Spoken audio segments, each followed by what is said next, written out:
Please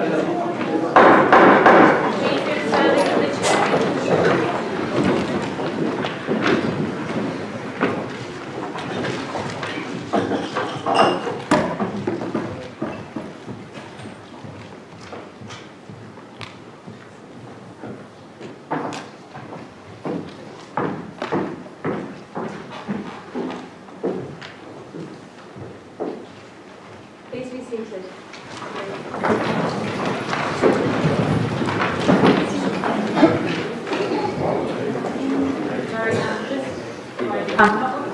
New system. That's it. Good evening, everybody. This is the annual general meeting for the council, North Tyneside Council. My first part of the agenda is to elect the chair of the council for 2018-19. Can I invite nominations for the position of chair? Councillor Burgess. Thank you, Chair. I'd like to nominate Tommy Mulvenna for Chair of North Tyneside Council. Tommy has been a North Tyneside councillor for well over 20 years, first representing Battle Hill between 1993 and 2002, then as a councillor in Valley Ward from 2008 to date. I propose this nomination because I believe Tommy has and will make a great ambassador for the local authority. He is a man of integrity and fairness. At the forefront of his work within the council has always been the residents of the ward and those across the borough. As chair, Tommy certainly has the experience. I don't mean his previous stint as chair of the council or his time as chair of the planning committee. No, what I'm alluding to here is his family background, specifically his siblings, all 10 of them. Tommy, being the eldest, spent much of his time pacifying and dealing with sibling rivalry and infighting when he was at home. The experience he gained from controlling a bunch of kids will no doubt bear him well here in this chamber. Let's just hope he's not too dictatorial. I don't believe he will, because as I said earlier, fairness has always been the trademark of Tommy. Tommy is a generous person, generous with his time, commitment, and generous with his pens. I know that most members and officers, certainly the members on this side of the chamber, have received a pen or two.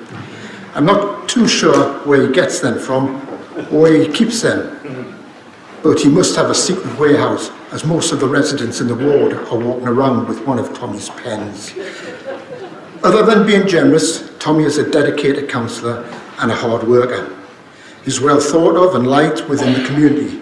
He has a friendly and cheerful manner which will serve him well and our borough well. I know that Tommy will have the confidence of this chamber, and we all know that Tommy will be a chair that this council will be proud of. He will serve us, the residents and the businesses of North Tyneside very well. I formally propose the nomination and wish him well in the coming year. Thank you, Chair. Thank you, Councillor Burgess. Do you have a seconder? Yes, Chair, thank you. I would like to second the nomination for Tommy for Chair of Council. As we all know, Tommy is a man of integrity, which has already been said, and fairness. In his years as a councillor, many years, he has always shown deep respect for the council, its members and officers. It's not only within the working of the council does he show respect and fairness, but outside, in the ward, in surgeries, on the doorstep and within the greater community. Tommy shows respect and fairness to all, and this respect is returned to him by his ward colleagues and the residents. He is, as you all know, a hard-working councillor, serving on many committees and substituting wherever needed. Tommy doesn't shirk the work. In the ward, Tommy always puts the residents at the forefront of the dealings with the council. This is, of course, maybe a bit difficult for the officers that Tommy is discussing matters, but as far as Tommy is concerned, the residents come first, and their concerns are his concerns. He doesn't shirk complex issues that come up within the ward and always sees them through, even if it ruffles a few feathers on the way. Tommy is very much a team player. As ward colleagues, the three of us work well. I have said this before, but Tommy is also a bit of a gentleman. On one occasion, we were out canvassing on a cold evening when it began to rain. I had forgotten my coat, and Tommy saw my plight and took off his coat and gave it to me.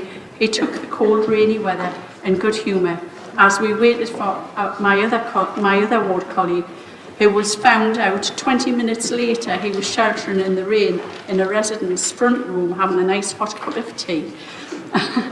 Tommy is also very patient. I, on the other hand, well, that's a different story. Tommy will make a great chair. He will bring fairness and integrity to the position. He will also be a great ambassador for the local authority. His ability to get on with everyone, young or old, and his commitment and drive is without doubt.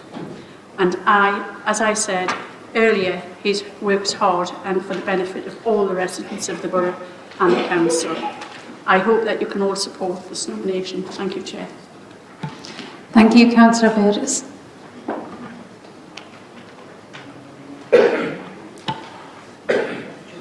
Do we have any other nominations? No. Then we go to the vote. Those in favour?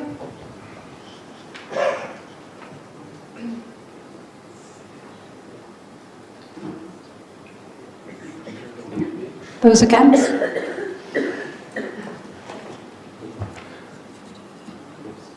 So we have 50 for and none against.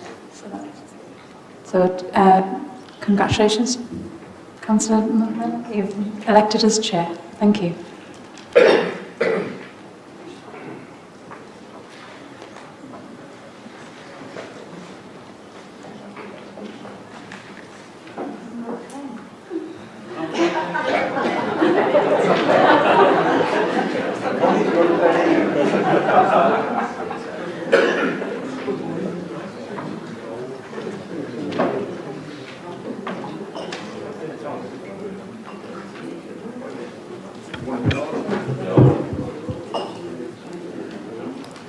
Just when I find a bit. Oh yes, having been elected to the office of Chair of the Council of North Tyneside, I hereby declare that I will take the said office upon myself and will duly and faithfully fulfil the duties therefore according to the best of my judgment and ability.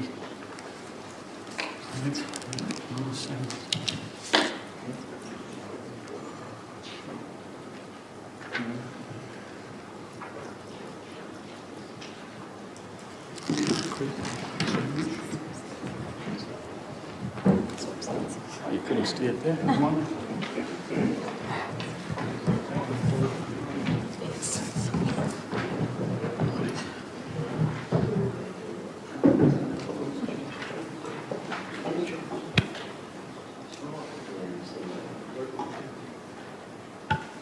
Can I now invite nominations for the Deputy Chair? Councillor Pickle. Thank you, Chair. I would like to nominate Councillor Wendy Lott for the position of Deputy Chair of North Tyneside. I've known Wendy as a friend for many years, and she gave great support to me, Frank and Norma when we were the Riverside Ward Labour councillors. In 2013, Norma was elected as Mayor, and I was pleased that Wendy decided to stand for election in the Riverside Ward and was successful being elected in the by-election that year. Wendy's heart is in the community. She is passionate about policies to help those who suffer deprivation or those who are homeless. She deplores the heartless benefit policies that result in single-parent families struggling and forcing others to survive by using food banks. Wendy is a confident and caring person who is extremely friendly and approachable. She can be relied upon to go out of her way to help others. She respects and values you as an individual and goes on how she finds you, not as how others describe you. Wendy has a good sense of fun, but when necessary, she can combine her great sense of humour with the necessary firmness to leave you no doubt about her position. As a mother and a grandmother, she knows when to use praise, give some leeway, or firmly draw the line. Skills needed in abundance to control some of our council proceedings. I believe Wendy has something special to contribute to our council and will be an excellent ambassador for the residents of North Tyneside. I know she would see it as an honour and a privilege to be elected as Deputy Chair of this council. I ask the council to agree to elect Councillor Wendy Lott as Deputy Chair. Do we have a seconder? Councillor Johnson? Thank you, Chair, and congratulations on your re-election as Chair of the Council. I'm delighted to not second Wendy Lott to be Deputy Chair of the Council. I first met Wendy way back in 2010 when I first got involved in local politics. I was talking to Councillor Frank Lott and Wendy appeared out of nowhere. Wendy started bending my ear to be a councillor. I was one of the very first people to bend my ear to start become a councillor in North Tyneside. A lot of people bended it after that, and eventually I did become a councillor, so I'm delighted when Wendy will bring something to this role. I don't think there's ever been a chair or deputy chair in North Tyneside quite like Wendy Lott. She'll bring humour to the role, she'll bring excellent skill to the role, and she'll be a very, very excellent ambassador for North Tyneside, which is out meeting members of the public. Wendy will be a great deputy chair, and I'm proud to nominate her to be deputy chair, second her to be deputy chair of the council. Thank you. Thank you. Do we have any other nominations? No? In that case, we'll move straight to the vote. Those in favour, please show.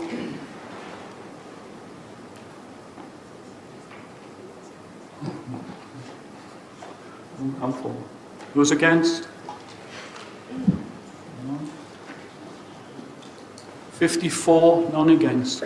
So Councillor Wendy Lott is elected Deputy Chair of the Council. Councillor Wendy Lott is unable to be here tonight, so arrangements will be made for her to make the declaration of acceptance of office at the earliest opportunity. Thank you very much. Now be a short recess where we change the chains.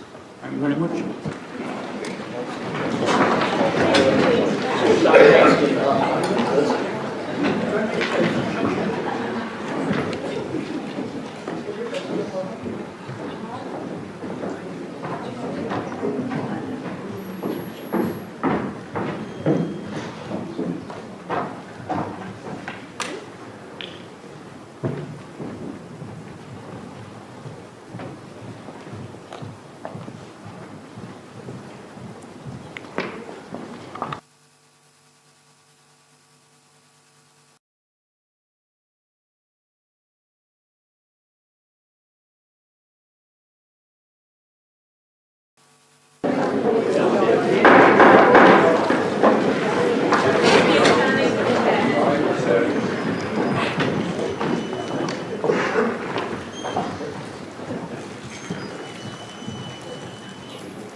I'd now like to invite Councillor John O'Shea to propose a vote of thanks for the retiring chair and consort. Thank you, Chairman. Can I first of all take this opportunity of congratulating you on your election as Chair of the Council for the forthcoming municipal year. I'm sure, as in the past, it's going to be a really exciting time for you, and I hope it's full of events and different activities that you really enjoy. Moving on to a vote of thanks for Kath Davies. I'm not going to be too long here because Kath, I think, gets a bit embarrassed sometimes when people are talking about her and her attributes. But first of all, can I say how well you've acted it, and the word ambassador has been used several times this evening, but you've become an ambassador for North Tyneside, and I know that you've taken on this role with a lot of excitement and passion during the last year. And I know you and your consort, Karen, have been involved in many civic functions in the area and in the general conurbation of Tyne and Wear. Sometimes they can be social events, and I know talking to other civic leaders, often referred to as the chain gang, I know you've had some really great times with the chain gang in various social and civic functions. In your role as chair of the council, I think you've been very fair and even-handed in the way you've dealt with us sometimes in difficult circumstances, but I think your chairing skills have improved greatly during the last 12 months. So I think it's with great pleasure that I thank you and your consort, Councillor Karen, for your work that you've done as chair of the council during the last municipal year. Thank you so much. Thank you, Councillor O'Shea. Is anyone else? Councillor Hodgson? Thank you, Chairman. Congratulations to you on your re-election as Chairman of the Council, and of course to Wendy Lott as well. We on this side would like to add our thanks to the outgoing Chairman and her escort for all their work last year. We do appreciate how much is entailed. Members, though, evaluate Chairmen on their handling of Council meetings. Kath Davis did pretty well in a cheerful and relaxed manner. However, there were some incidents that challenged her chairmanship record. One was when Councillor Glindon appeared to suggest that Councillor Judith Wallace could not possibly have written her budget speech herself, being simply a woman, but must have had help and male support. Judith Wallace would destroy Ray Glindon and most of the men in this chamber in any intellectual contest. Councillor Hodgson, I think drifting off the point, to be honest. This is about congratulating the chair, not criticising and using it as a political tool. So can we avoid trying to politicise the thank you speech? If you cannot avoid the politics, then I think the best thing to do is just thank the retiring chairman and move on. Chairman, if you think that is best, but there were two incidents which I think are worth recording, and how previous mayor No, dealt with it. if they're critical of the chair and it's political, I do not want it tonight. Well, I'll just make the final sentence, if I may, Chairman. Chairman, our thanks to you. This is to you, Chairman. Our thanks to your predecessor and our best wishes to you and your escort in the coming year. Councillor Hodgson. We will now make a short presentation. Thanks.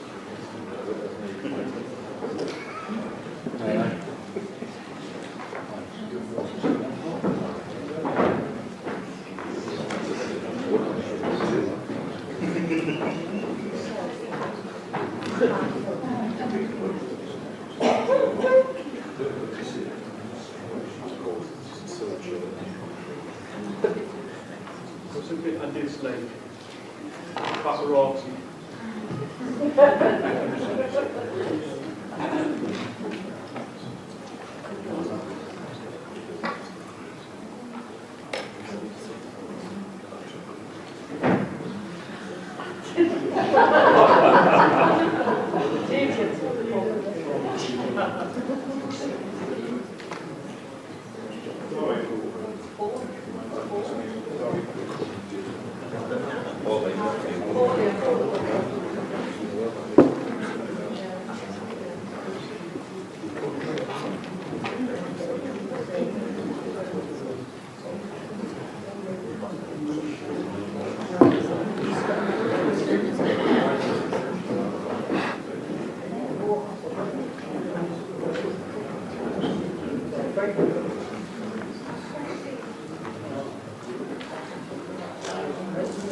Now I'd like to invite the retiring chair to say a few words, if she wants to.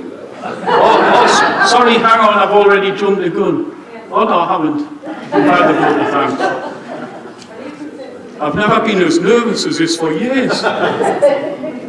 Yes, that's it. Yes, it's your turn. Thank you.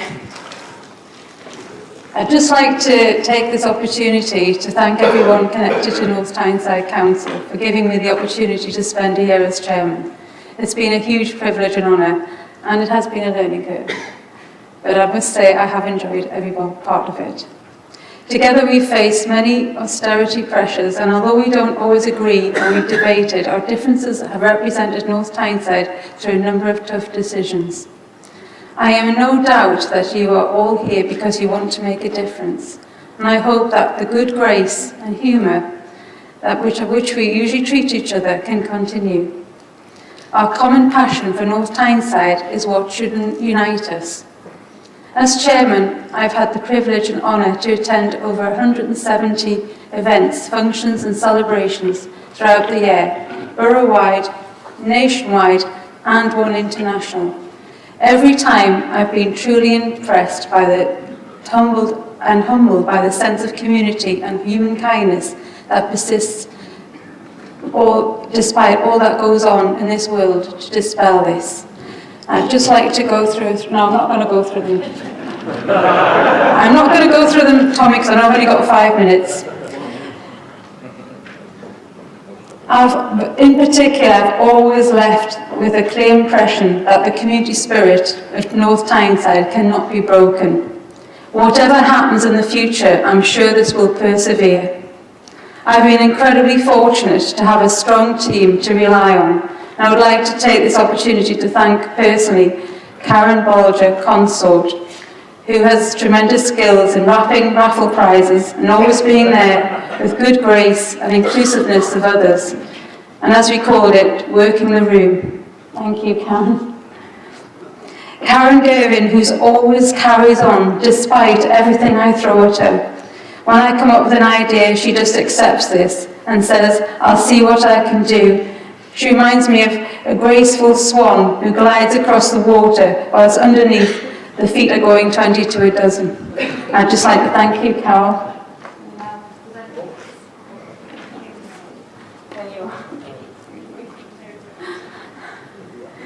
I'd also like to thank drivers Jim and John, who are always there with a smile, who've had to put up with our constant banter while we're in the back of the car and the application makeup on the way down the A19.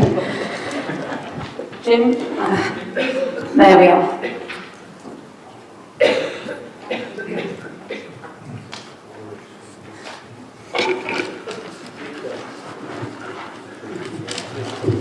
I'd also like to thank Tommy Mulvenna, Deputy Chair, who's for his guidance and advice and his constant supply of pens and pin badges for visiting dignitaries. Thank you, Tommy.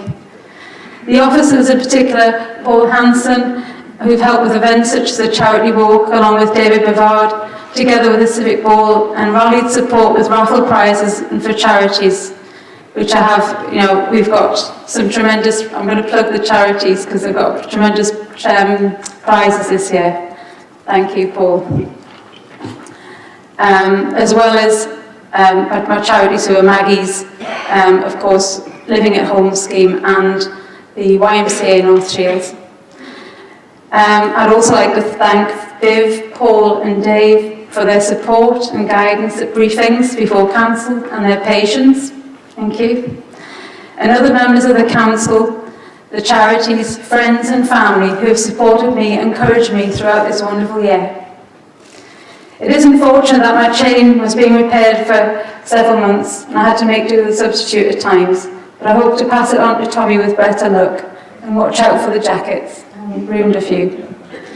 I've had the privilege to represent my hometown, North Shields, by choosing the representative mace of Tynemouth Borough, which I'm told is the heaviest. And I've had to talk proper. Which leaves you with something to say, because my mother's here tonight, that you can't take the girl out of Shields, but you can't take Shields out of the girl. Thank you.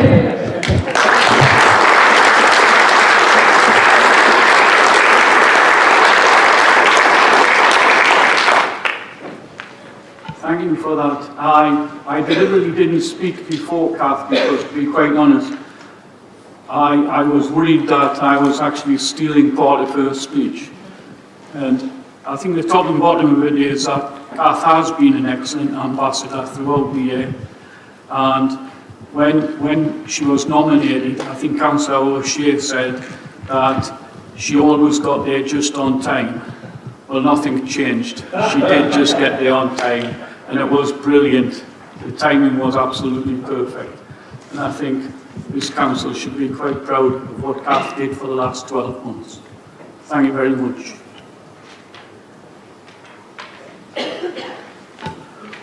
Now move on to apologies. Oh yeah, God, I wrote down for us. We have apologies for Councillor Frank Lott, Councillor Wendy Lott, Councillor Francis Wheatman. Is there any others for the meeting? Thank you. Anyone else? No? And in that case, that moves on to declarations of interests and notices of dispensation. Anyone got any declarations of interest? No? Surely somebody's interested? No?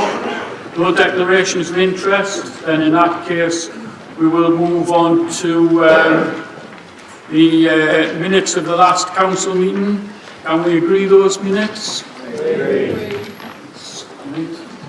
We now on to the municipal elections. The list of councillors is in your pack. I'm not going to say very much about it, other than I will say a few minor words. Firstly, can I thank all those candidates, I think there were 70 odd in this election, for standing. It takes a lot of courage to actually have your face on a leaflet and be scrutinised by the public. So I'd like to thank all those candidates for standing. To the councillors who failed to return their seats, I think this council owes a debt of thanks for the service that they have rendered to North Tyneside, and I think that should be, made clear to the councillors who have failed to retain their seats. To the new councillors, can I welcome you all to the chamber. I hope being a member of North Tyneside Council lives up to your expectations. That's all I've got to say on that matter. Right? Yes. So in that case, can I ask the council to receive the members elected? Councillors.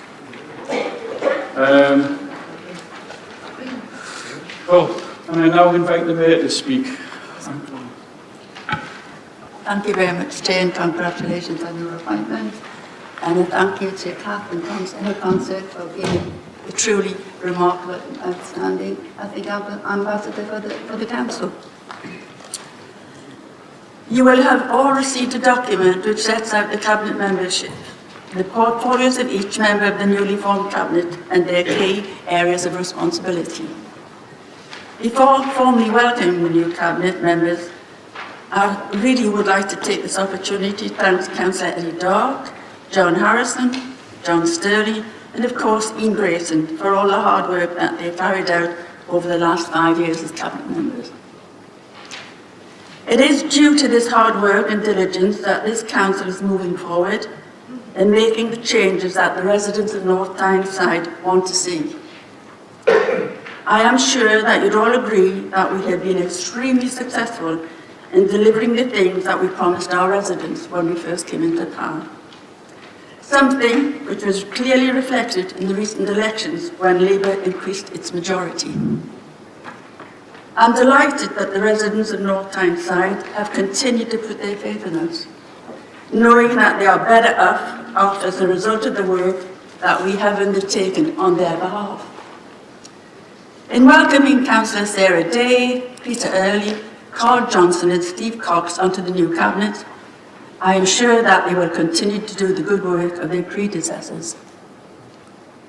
I would like to take this opportunity to thank our retiring Chair of Council, Councillor Kath Davies, and her consort, Karen Baldry, for all their hard work. And I'm sure that Kath and Karen will have thoroughly enjoyed their role and have made lots of new acquaintances along the way. I know they have. They have both worked hard to raise funds for YMC North Shields, the North Shields Live at Home scheme, and Maggie's Cancer Centre. I would also like to thank Councillor Tommy Mulvenner and his consort, Maureen Mulvenna, for their role as Deputy Chair of the Council and consort, and of course to congratulate Tony on his new role as Chairman of this Council. And I'd like, of course, to congratulate Councillor Wendell Lott on her appointment as Deputy Chair. A huge welcome to Councillors Trish Brady, Sean Buckbank, Joe Kerwin, Janice Moore, Stephen Phillips and Willie Samuel onto this council.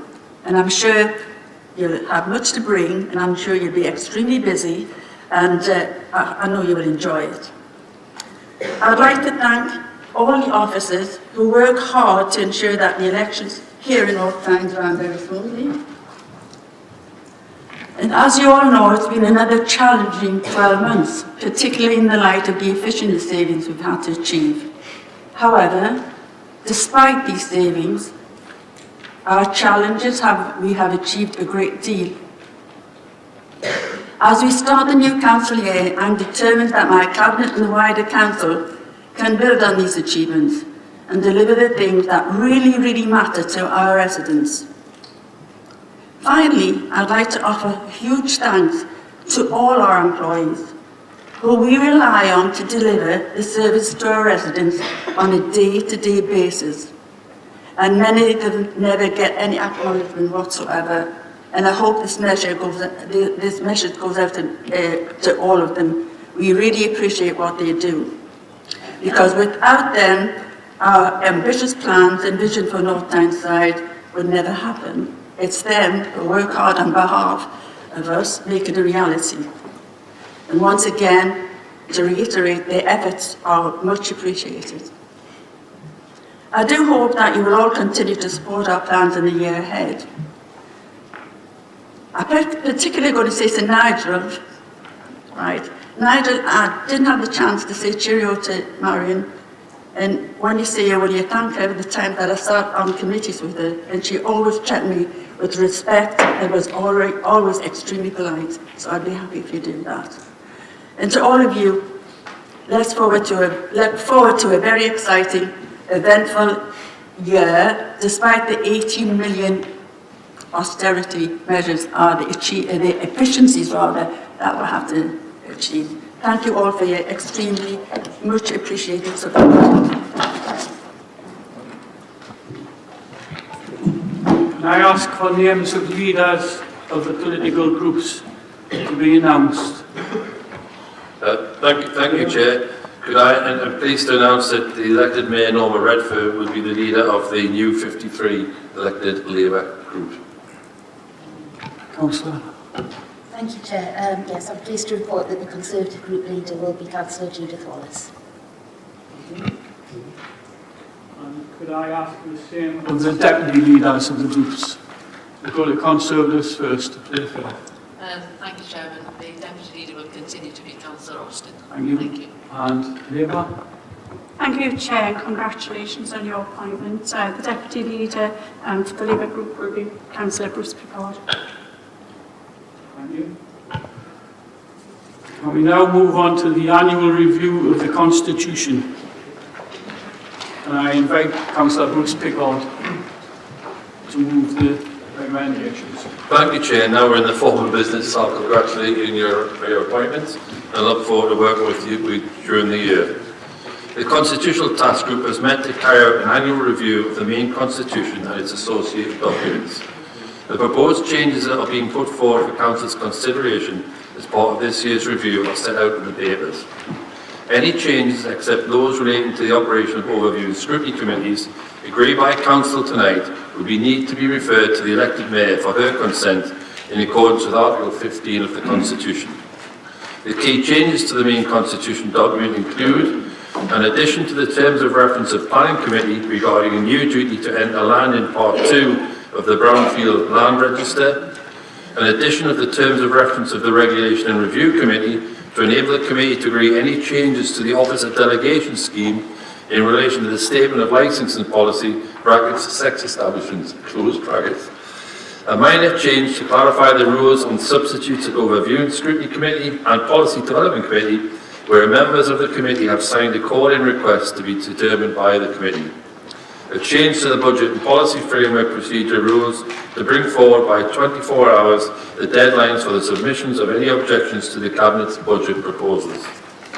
The key changes to the Officer Delegation Scheme include clarification of an existing delegation in relation to determining school terms and holiday dates, the addition of a specific delegation to revoke a driver's licence under the Hackney Carriage and Private Hire policy, revisions of thresholds for approving the write-off of irrecoverable debt due from former tenants, and new delegations to write off both irrecoverable debt from current tenants and credit balances associated with untraceable former tenants.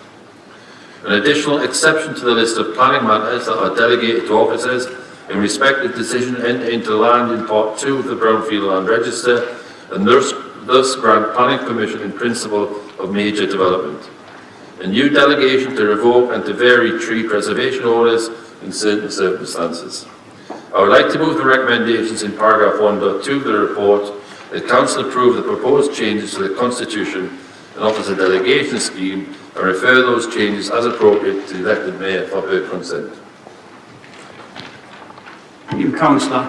And as I was the only other member who turned up to the Constitution Task Group, I will second that. Anyone want to ask questions? Councillor Wallace? Thank you, Chairman. Chairman, I omitted before to congratulate you upon your election as Chairman, and I do that now. Chairman, I have a question with regard to this item. Point 4, the change to the budget and policy framework matter. This proposes to require objections to the budget proposals to be submitted 2 working days prior to the second budget meeting, rather than 1 working day as at present, at 4 o'clock on that day. A lot of information is received at very, very close to the second budget meeting, often on the day prior to that. How, if this amendment is approved, how can objections, opposition proposals, be accurately put together? Councillor Pickard, would you like to answer that?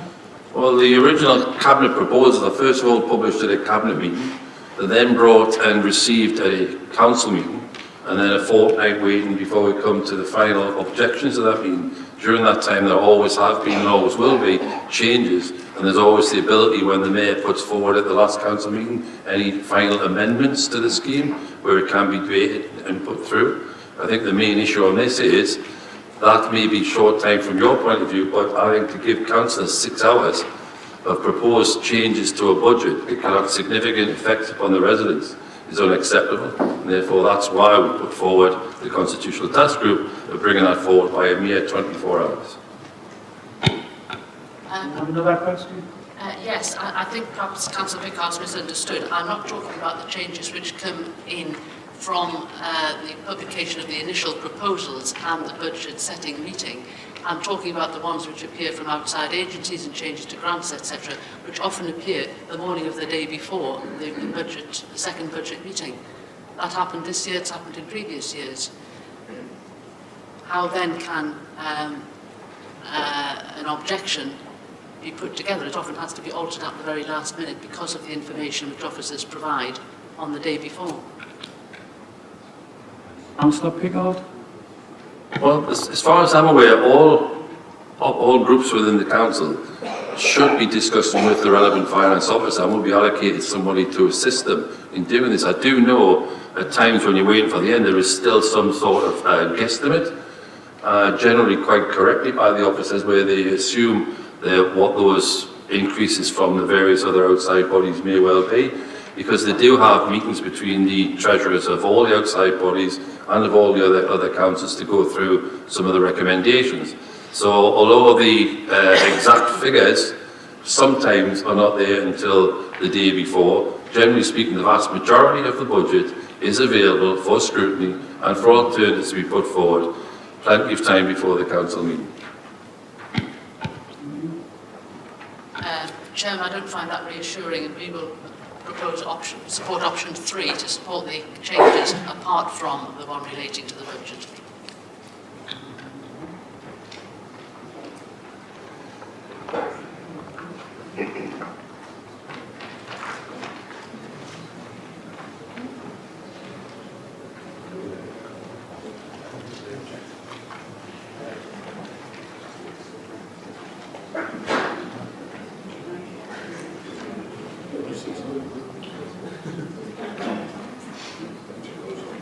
It has been proposed. Do you have a seconder for that? Right? Then, in that case, we put that amendment, as it were, to the vote to the Constitution. I think, or the proposal. Those in favour of the proposal, please show. No. Oh, sorry. Do you want to discuss it?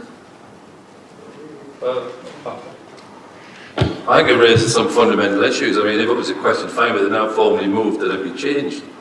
And I have some strong views on this issue, so my colleagues, I think it's only fair that we hear those views for the public to vote the judge about. I mean, as far as I'm concerned, this amendment to the Constitution makes a small change in terms of dates, but a huge change in allowing councillors to understand and be in a position to judge the relevant merits and consequences of the various financial issues.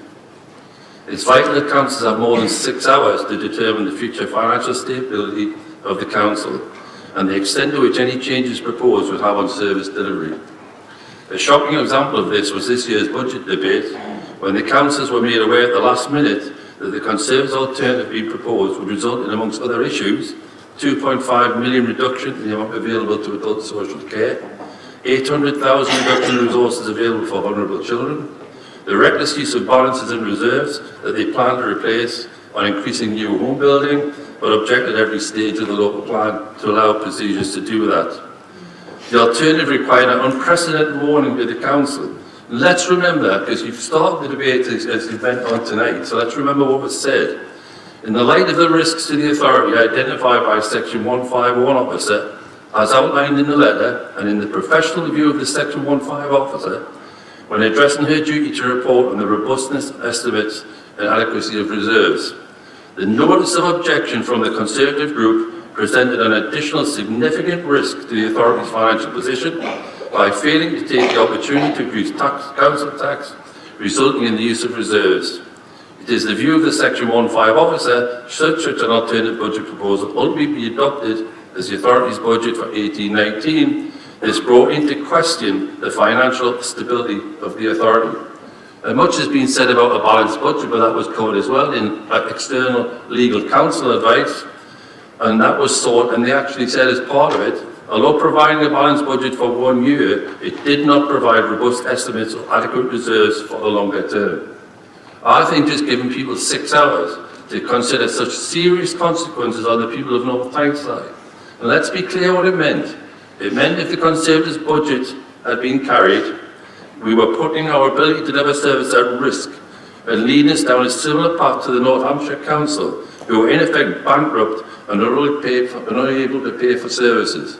We would have been left at the mercy of unknown demand for adult social care and children's social care policies throughout the year because of their reckless neglect in the view of trying to be politically correct in moving small budgets in increase without looking at the effect it would have overall for the residents. I therefore ask the Council to reject this amendment and carry the motion. Anyone else wants to? Councillor O'Shea? Thank you, Chairman.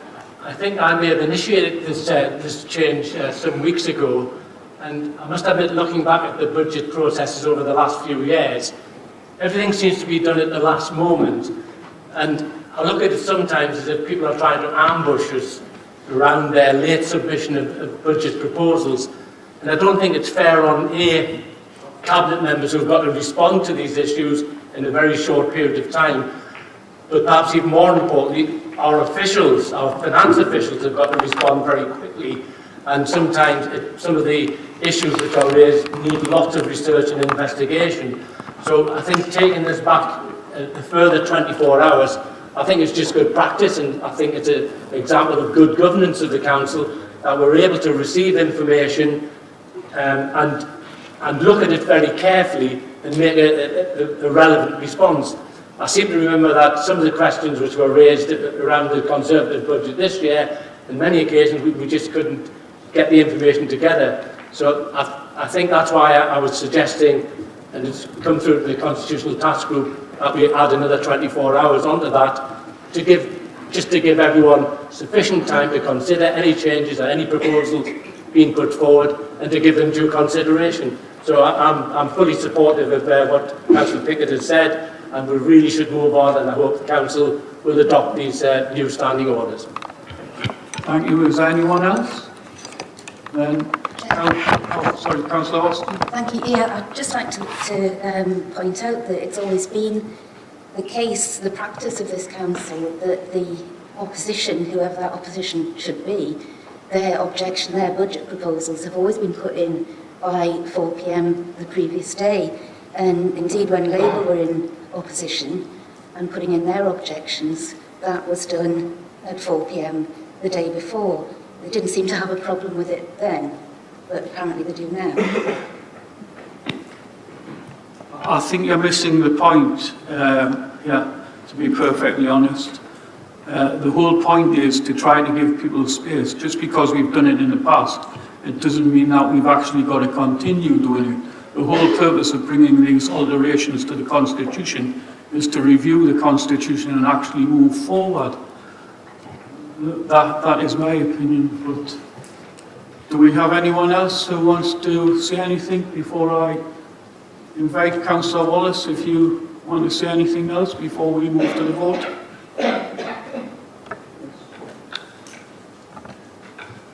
Thank you, Chairman.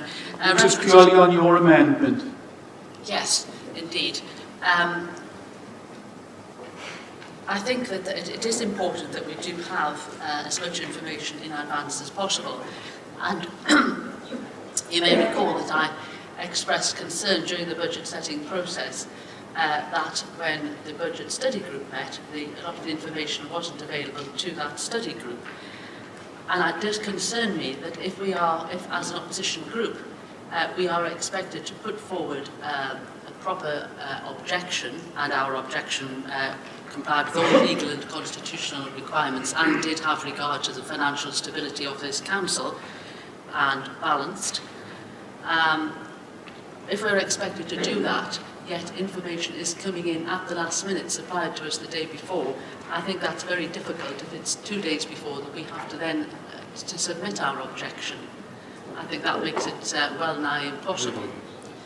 And for that reason, therefore, we prefer option 3 to support the other changes, but not the finance one. Thank you. Thank you. In that case, can I move to the vote? Those in favour of the amendment, please show. 6. Those against? 50, is it? 54, 6 against. The motion is defeated. And I move on to the main item. Does anyone want to speak on that? The main item? No? Then can we move that to the vote? Those in favour? 50 again. Those against? It's 54 and 6 against. So it's approved.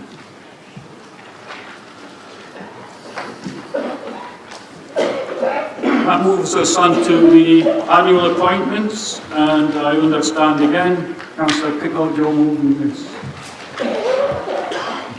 Hopefully next time we do that committee, you'll be in a position to move it for you. So, okay. Thank you. This report requests Council to approve the appointment of its various committees and subcommittees for the 2018-2019 municipal year. The allocation of seats to the political groups on those committees and subcommittees. The appointment of chairs and deputy chairs to the committees and subcommittees, and the appointment of representatives to serve on non-executive outside bodies. I would like to move that the Council appoints the various committees and subcommittees for the 2018-19 municipal year, and the number of seats of each committee subcommittee set out in section 1.5.1.1 of the report. Approve the allocation of seats on those committees and subcommittees to political groups represented on the Council, as set out in Appendix 1 to the report, and agree that the leaders of the political groups inform the head of law and governance of their group's nominations to those committees and subcommittees by 12 noon tomorrow. Agree the appointment of chairs and deputy chairs of committees and subcommittees nominated by the Labour group as circulated around the chamber. Note the appointment of the Reverend Michael Vine as the Church of England Diocesan Representative on the Overview, Scrutiny and Policy Development Committee, and note that the appointment of the Roman Catholic Diocesan representative has not yet been confirmed. Note that the elected mayor will appoint at least one councillor onto the Health and Wellbeing Board for the 2018-19 municipal year, and agree to the appointment of representatives to serve on non-executive outside bodies nominated by the Labour group as circulated around the chamber. To add to that, there has been some confusion around the Wallsend Charitable Trust, whether it is 10 or whether it goes down to 5. I am informed by the members of that trust that they are unaware of any change that has been agreed by them, and therefore we'll be nominating again the same people that were nominated last year, with a view to writing formally to the Charitable Trust, ask them to clarify the situation, and at that time we'll take the move forward. Chair, move that. Thank you. Do you have a seconder? I'll second that, Chair. Thank you. Councillor Boones. Are there any questions? One question, Councillor Hunter. Chair, it's not a question, it's just to point something out. I've got the constitution of the Wetermann Trust to my hand here, and it states there'll be 10 people on the committee. And the only people that can change that is the committee, nobody else. Thank you. I assume when you're saying the committee, you mean the trustees? Trustee, yes, the trustee. Thank you. Anyone else? We'll now go to the vote. Those in favour, please show. Oh yeah, I nearly forgot. Those against? 54, none against, so the item is approved. We will now move on to the freedom of the borough. When I get to the page, and I will just invite Councillor Kath Davis to move the nomination. Thank you, Chair, and congratulations again. I have a huge honour to be able to nominate the YMCA North Tyneside for the freedom of the borough. YMCA North Tyneside has been a charity that's been dedicated to strengthening people in a local community since 1879. The charity works tirelessly with the most vulnerable in our society, providing accommodation and hope, really, to young people who are in dire straits. And I've been connected for the last few years around how well they do this. They've transformed the area around Churchway in North Shields with they've renovated the building, they have a new gym, they have a new housing project. They also have across the road the nursery, which provides care for children, daycare for children, and they also have been benefiting the local community with initiatives such as the Veterans Breakfast Club, which helps people veterans who've been in sort of really had some stressful times, being able to meet and get some time together and be able to talk and maybe look at what they can do to improve their lives. They also have a music project there, which the music studios are state-of-the-art. They have facilities to help young people. I actually had the pleasure on my Sleep Easy night, which was another initiative by the YMCA to try and there's a young person from there helped with singing, and she'd actually been given the confidence to do that through the music project. They've also helped people. The project also helps young people move on into education and housing, and it's invaluable in our area. And I just think that this is just a really it's a well-deserved award, and I think they need to be recognised for all the good work that they've done within this borough, and I have a great pleasure in nominating them. Thank you. I understand, Councillor Gary Bell, your second. I haven't got much of a speech left after that, because it's taken all my words, but never mind. Thank you, Chair, and congratulations on your election. The YMCA is the largest and oldest charity serving our youth in the world. The YMCA enables people to develop their full potential in mind, body and spirit, and young people can truly belong, contribute and thrive, which I think is absolutely immense. Activities include what Cathy just said, really. For me personally, the Breakfast Club started up a couple of months ago. We are now on 2 Breakfast Clubs a month, which is really good because we're getting Rage UK and social legislation. And Dean, who's here tonight, the Chief Executive of the YMCA, has been very helpful towards us on that. And seeing the bank, which could have laid empty for ages, being turned into a nursery, and some of the above the shops, some of the flats above the shops turned into housing is absolutely unbelievable. So the YMCA help provide mental health services nationally to about 17,000 young people.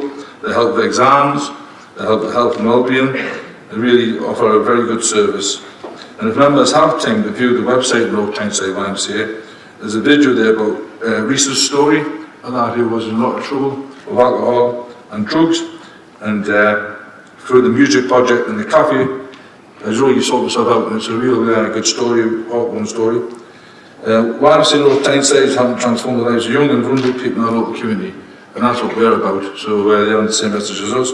I fully endorse the nomination and would like to thank the YMCA for their work in the community over the years and in the future, and I hope that the whole of the council can get together and stick their hands up, and we'll have a majority decision, and we'll have the freedom of the borough bestowed in the YMCA North Tyneside. I thank you, Chair.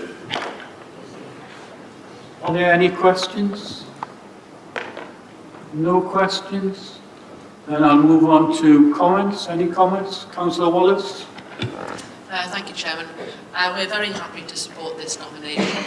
We know what excellent work the YMCA does locally and across the country, but of course we're focused on North Tyneside here, and we wholeheartedly support the recommendation. Thank you. Thank you for those few comments, Councillor Wallace.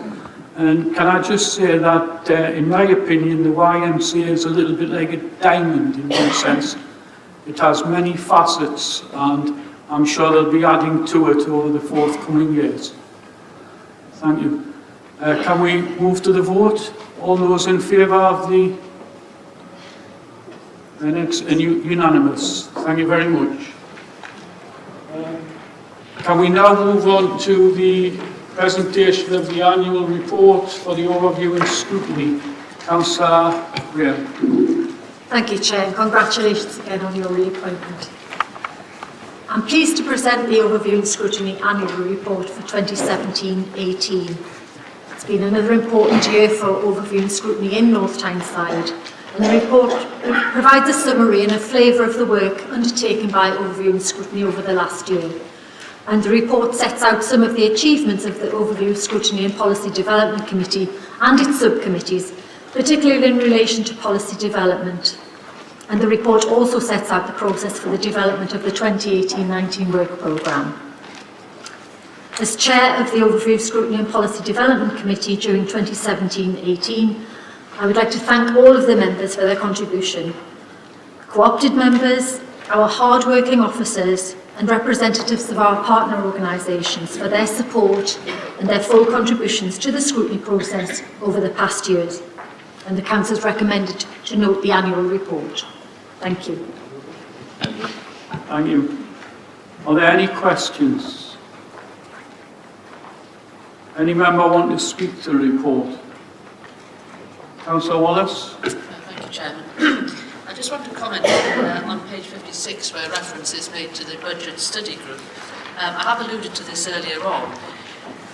When this study group met in December to look at the initial budget proposals, much of the information was provided the day before, and other information was provided as we went into the meeting. I think it is of concern that the information wasn't available sooner so that people could give further consideration to it. Some figures officers couldn't provide explanations for. I did raise that at the meeting, and Councillor Graham, as Chairman, did agree with me that it was very difficult when information was supplied so late. So I'm just highlighting that in the hope that in next year's study group, the information will be available to members much sooner, so that proper consideration can be given to what is being proposed. Thank you. Are there any other members want to speak? And would you like to reply, Councillor Graham? Yes, thank you. As you know, Councillor Wallace, the budget setting process is a very fluid operation, and information comes and goes, and things come in and they come out. We did make our views very clearly known at that budget subgroup, and we have made plans for next year to try and ensure that it doesn't happen. But as with all of these things, because of the budget process and the complicated nature of this and the amount of cuts that we have to make, sometimes we have to take decisions on very limited information and make assumptions, and we do the best that we can, and that's what we're all there for. Thank you. Can we agree to note the report? Thank you. Then can we now move on to the annual report for the Standards Committee? Councillor Johnson. Thank you, Chair. I'm pleased to present the committee's annual report, which outlines the work undertaken by the committee in 17-18. The Standards Committee remains committed to working to support members of the Council and ensure they respect the Code of Conduct and uphold the standards expected in public life. To achieve this year, the committee has worked closely with the Council's Monitoring Officer to ensure that the principles of good governance and ethical standards remain central to the business of the authority and to instil public confidence in those elected to public office. In addition, the committee continues to work in speakers, both members and senior officers from across the authority, as well as chairs of standards committees from other authorities in the region to exchange views and take forward the authority's priorities in relation to ethical governance. In the last number of years, North Tyneside has really led across the region on standards. A lot of other standards committees in the region have adopted policies which were first brought in North Tyneside, and it's a tribute to the whole committee and the work of all the officers in the last couple of years how we've achieved that. Standards in North Tyneside have improved. Standards of council behaviour has improved, and this year I would like to thank everybody in the committee in the last year and the independent person. But first, finally, I'd like to thank, as the outgoing chair, for the support of the last the committee's been around 6 years now, and I've either been the deputy chair or the chair in some role until now. I'd like to thank Viv Geary, Stephen Ballantyne, Yvonne Harrison and Louise Watson for all their help and support over the last 6 years. We've really changed the behaviour of councillors in North Tyneside. And as the outgoing chair, I'm going to say something I would never normally say as the chair. Councillors in this authority need to read the Nolan's 7 Principles of Public Life and the Code of Conduct before considering putting a complaint into the Standards Committee. This year, we've seen complaints creep up to the committee again for the first time in a number of years. Complaints that are simply not for the Standards Committee. They are tit-for-tat politics, not for the Standards Committee. The Standards Committee upholds standards, and complaints that have come in, some of these complaints that have come in the last year, are not for the Standards Committee. So I urge all members across the chamber, read Nolan's 7 Principles of Public Life and the Code of Conduct before you put a complaint in the Standards Committee. Thank you. Thank you, Councillor Johnson. Anyone got any questions? Any member like to speak to the report? No? And can we agree to note the report?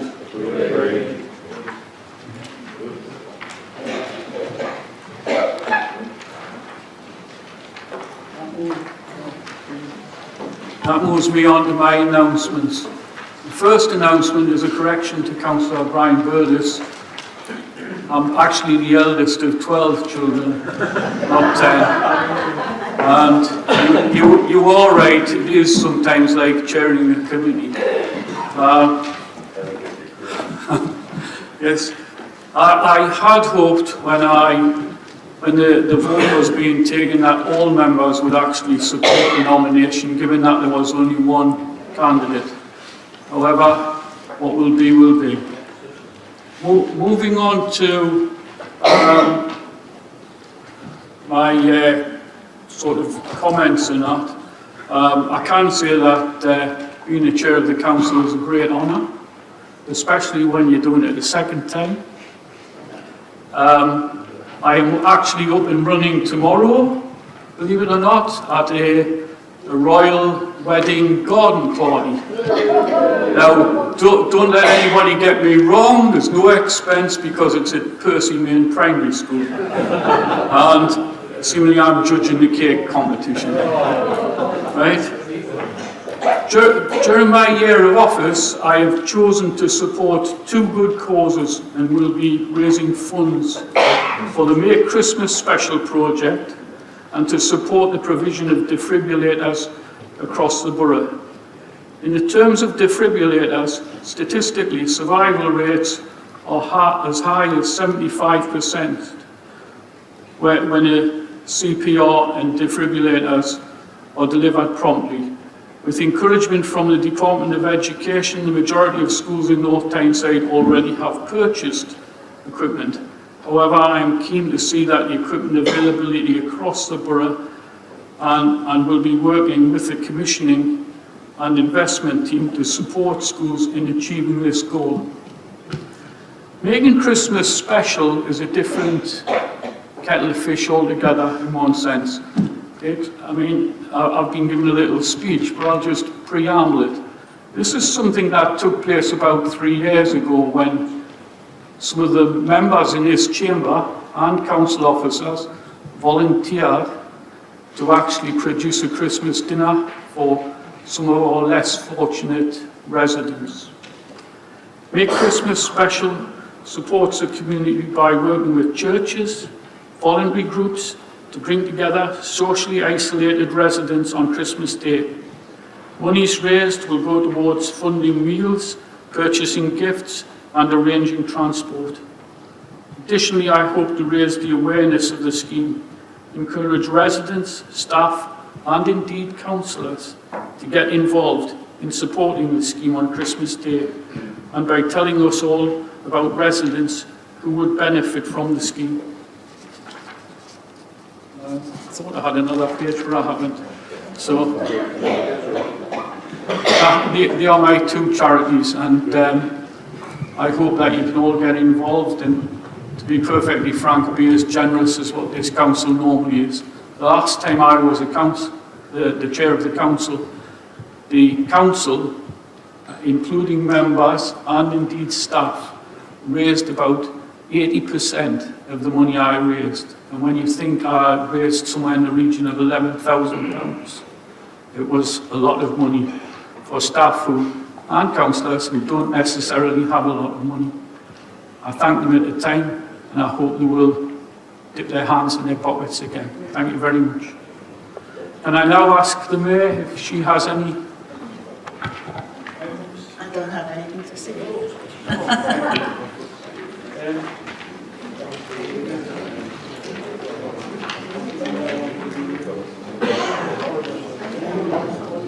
Can I move the common seal? And can I just make a very short announcement? There are drinks in the Civic Suite and a few little nibbles. This is quite simply because this is the annual general meeting of the council, and it is something that has happened in previous years. And I think it's very important. It gives councillors the opportunity to actually hopefully talk to each other. But I must emphasise that tonight is actually the only night that there will be drinks served after the council. Thank you. And I wish those who don't want to participate tonight a speedy and safe journey home. Thank you very much.